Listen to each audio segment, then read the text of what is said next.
In The Fog van de Wit-Rus Sergei Loznitsa speelt zich af in de Tweede Wereldoorlog. Maar geschoten wordt er nauwelijks. Loznitsa is veel meer geïnteresseerd in de morele dilemma's van de gewone burger. Красиво. Осталось глазки нам с тобой сделать. Сделаем ушки. Острые, как у лисички. А как назовем собачку? Белочка. Белочка. Так, сейчас ушки сделаем острые.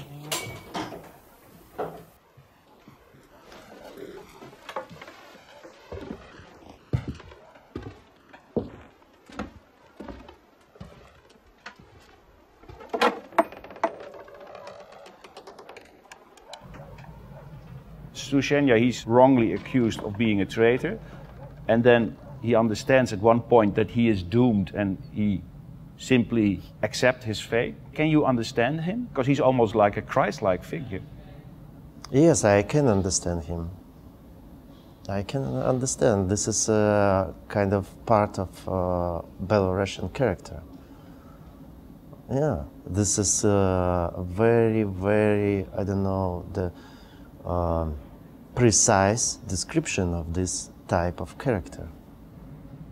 It's something Belarusian people sort of are born with. It's in their nature. You know, it's this territory where was a lot of war, and not Belarusian participate in this war.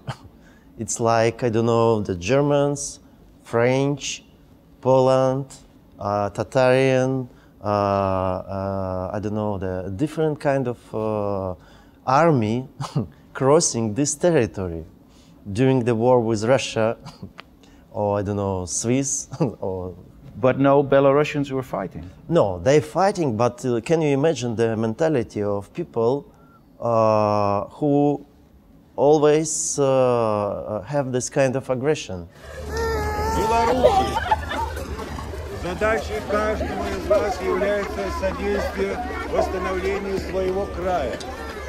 Вы знаете, что восстановление вашего края невозможно без немецкой помощи. Сопротивление немецким распоряжениям будет считаться саботажем наравне с подстрекательством населения. Есть еще единицы, которые неясно понимают великую линию. Это мужчины-партизаны. Они посягнули на немецкий вермахт, поэтому они будут казнены. Смотрите, что будет происходить с врагами немецкого рейха. Не поддерживайте партизан. Их положение безвыходное. Каждого, кто перейдет на сторону партизан, ожидает такая же участь. Наступило время великих решений. Принимайте деятельное участие и оказывайте наилучшее содействие в строительстве белорусского хозяйства для белорусского народа.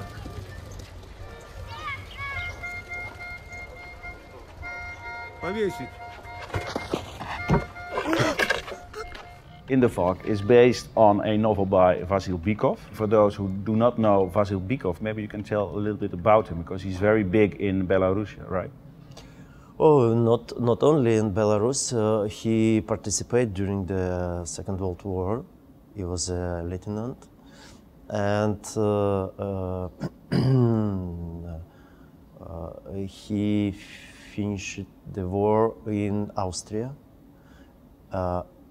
And after that, he started to write books about this period, and almost all his books, his novel about Second World War, and not about war, but about people during that time. And he have a pessimistic vision, which you like, probably. Which I think I'm not like. You know, I prefer to have a world where we live, to have a better world. I prefer, but I think he right. He have a right for this vision, because he, after that, after things which he met during the war, I think he know a little bit more about human than we know. Wir sind 3 Tage lang durchgefahren.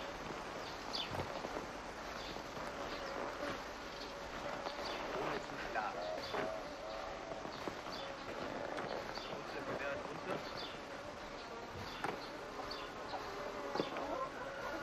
Nicht mal Zeit zum Essen.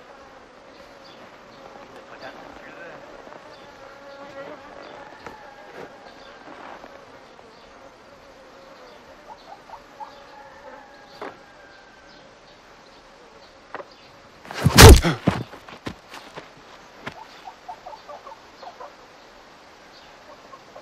Ja, wie gesagt, morgen kommt noch ein Transport.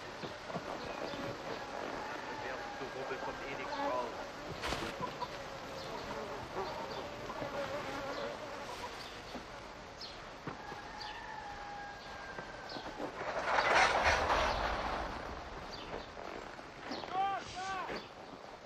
The main actor, the one who plays Sushenya, He's from Moscow, but he was born in Belarus, and also studied in Belarus in theater. And after that, second education, also as a theater actor in Moscow.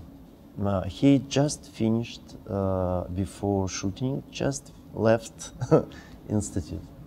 the funny thing that he was already acting in theater, and in this film I don't think he says more than 20 lines or 50 lines. He has to be like a cinema star, not like a theater star. How did you know he could do it? Easy. I just work with him. No, but you had to pick him first. Choose him first. Yes, but after that you make a rehearsal and I don't know, test, I don't know, shoot a little bit and understand that you can work. And you took him for his physique, for how he looked, or? I took him for his soul. What he thinking. Я чувствовал, что и самый для меня дорогой человек, жена Нелли, тоже поглядывает на меня иначе, чем прежде. Однажды заплакала и говорит: лучше бы они тебя там повесили.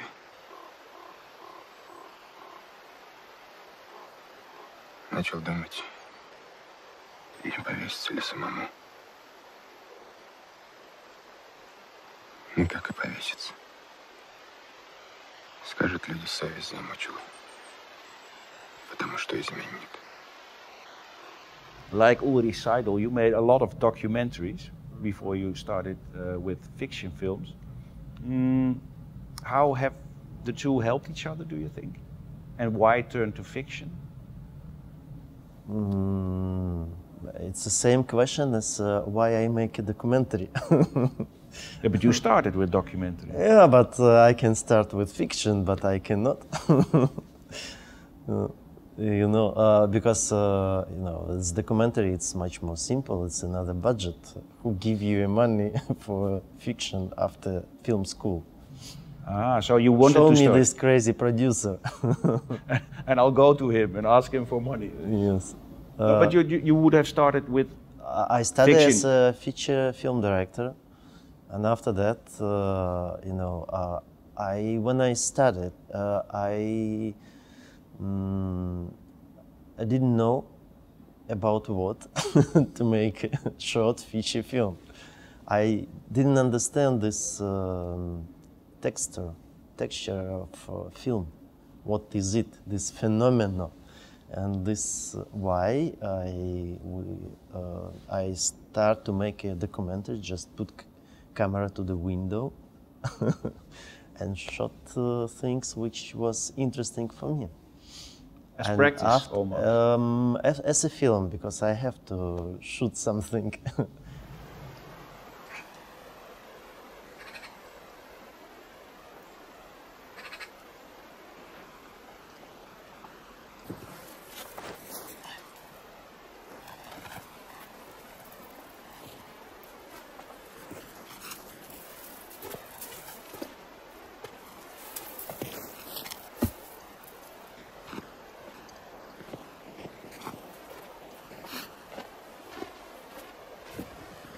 И про Махорку спросить, не забудь. Он обещал. Не забуду. There's something in all your documentaries and your fiction films that you can say, this is me.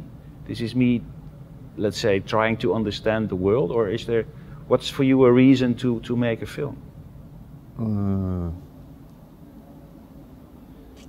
A reason to make a film? Yeah.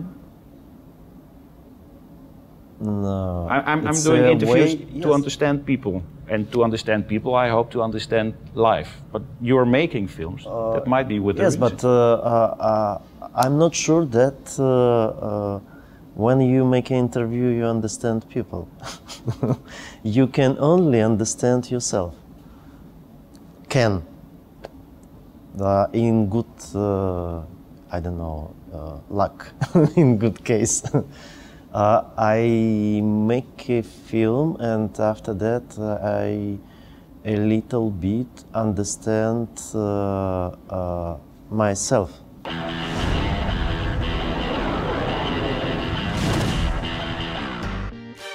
De belangrijkste prijzen hier in Rotterdam zijn de Tiger Awards. Wij volgden 3 genomineerden uit Thailand, Argentinië en Amerika. My name is Eliza Hitman. I'm from New York City. My film at Rotterdam is called It Felt Like Love, and it's about a 14-year-old girl who lives on the outskirts of Brooklyn, and she's having a very uneventful summer, and she makes it her goal to sort of meet a guy, and it's about how far she's willing to go to sort of form an intimate connection.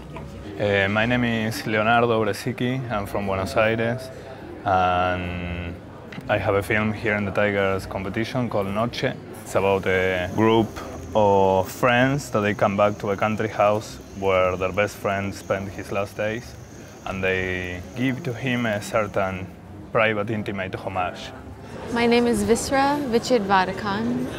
I'm from Bangkok, Thailand, and my movie is called Karaoke Girl. Karaoke Girl is about a young girl who's working as an escort in Bangkok to support her family in rural Thailand. And her family is very poor. And so Karaoke Girl is about the hopes and dreams of this one girl. The next nominee is Karaoke Girl by Visra Vichidvarakan. What were the biggest problems shooting the movie? Convincing her to work on the project was quite difficult because she had never, the film world was so far away, far from her world, that she had to take the time to learn about it, learn about me, learn about the process before she finally decided to do this project with me. But we did encounter a lot of problems casting the film, mainly the main character, Lila, because the film deals with sexual themes. The hardest point is sometimes during the editing process when you don't know or you don't get any support from anyone, like in terms of like you didn't get any fund or any invitation to any place. I was very intent on casting someone that was actually 14 or 15 and not 18. So a lot of the girls that I saw over the course of 6 months, you know, I tried to talk to them about what the film is about, and they got very scared and sort of ran away. Leonardo Bresicki from Noche. Are there directors or movies that really inspired you?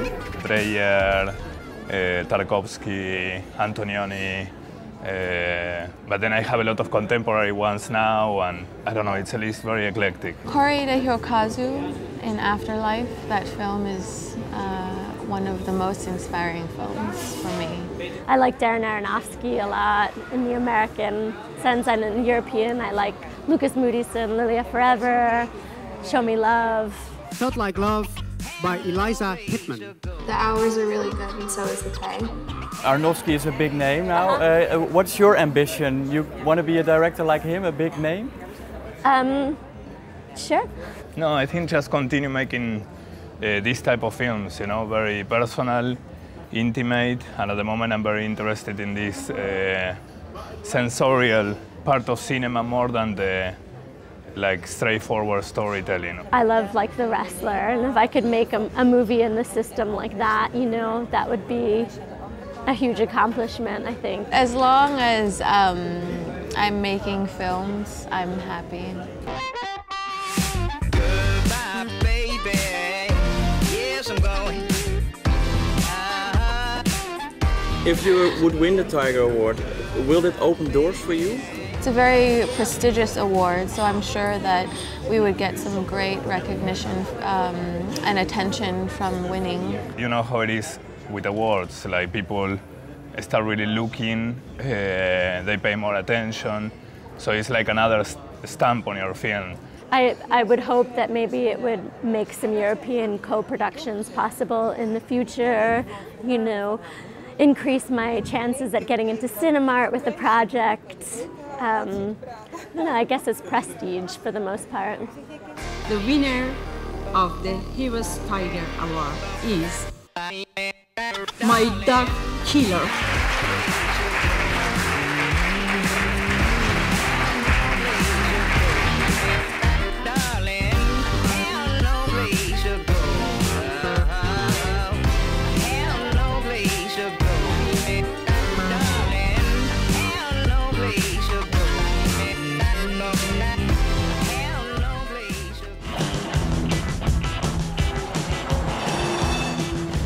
Het IFFR 2013 is bijna voorbij, maar wat valt er na het filmfestival nog te beleven in Rotterdam? Ik ga op pad in de stad.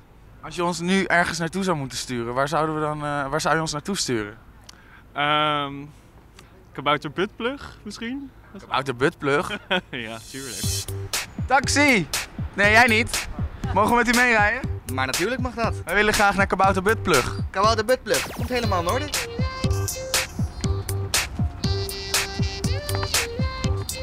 Nou, daar is hij. Mevrouw, mag ik u iets vragen? Dit beeld, hè? Heet dat echt Kabouter Buttplug?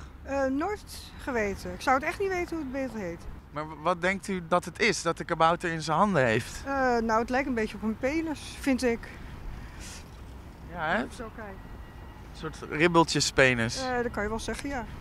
Heeft u ook nog films gezien, toevallig, op het filmfestival? Nee, daar ben ik nog niet aan toegekomen, want ik heb een virus opgelopen van de week. Het schijnt een Nora-virus te heersen. Dat is braken en ingewandstoornis. En dat schijnt een beetje in Rotterdam heel veel voor te komen. Ik hoorde het net bij de kapper. Als u mij nu ergens naartoe moet sturen? De skyline van Rotterdam, Erasmusbrug, prachtig uitzicht, helemaal te gek. We moeten even zorgen dat we weer zo'n karretje vinden, hè? Ik ga niet helemaal lopen daar naartoe, toch? Hé, nou, dat is ook toevallig.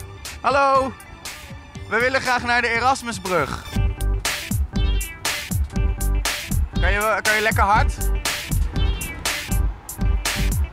Huizenhoog, een grijze mast, dat wakend oog op ons gericht. Zo schoon het beeld van deze stad, alsof zij van binnenuit wordt verlicht. Rotterdam, gestolen schat. Nou, dat was het. Dat was de Erasmusbrug. Wat bent u aan het doen? Meten voor de Rotterdam. Nou, de brug zit erop, maar nu moeten we weer naar een nieuwe plek. Ja. Weet jij iets leuks om nu naartoe te gaan? Wat moeten we nog meer zien? Ja, de SS Rotterdam, die ligt hierachter. Dat is mooi om te zien. Moeten we even weer een taxi regelen, hè? Of iemand... Hé! Nou, nu wordt het wel heel toevallig. Het is wel echt een lelijke kant te filmen eigenlijk, hè? Nou, dit is hem dan, de SS Rotterdam. Een boot die heel veel geld heeft gekost, geloof ik.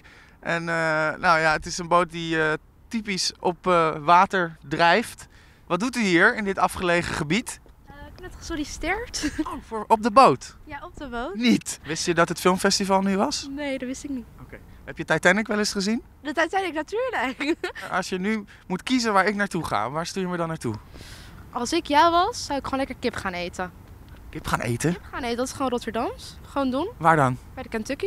Het is wel een beetje een afgelegen stuk hier, hè? Ik weet niet of we hier dan nog een taxi... Oh, misschien moeten we gewoon de bus nemen anders. Er staat daar een bus. Is dat goed? Zullen we gewoon met de bus? Nou ja! Nou ja!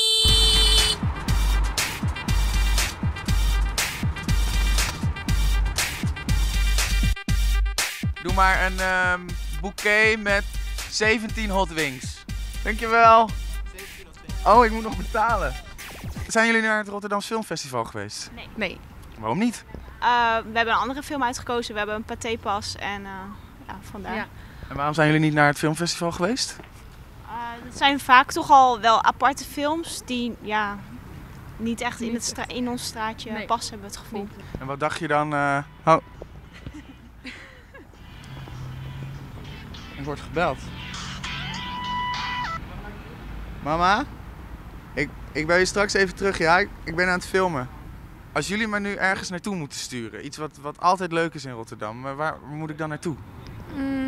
Even denken hoor. Ja, ik weet misschien wel wat. Oh.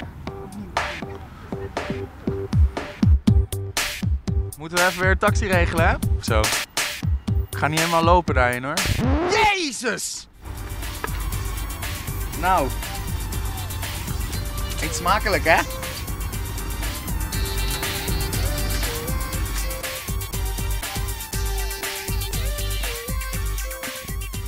Wow!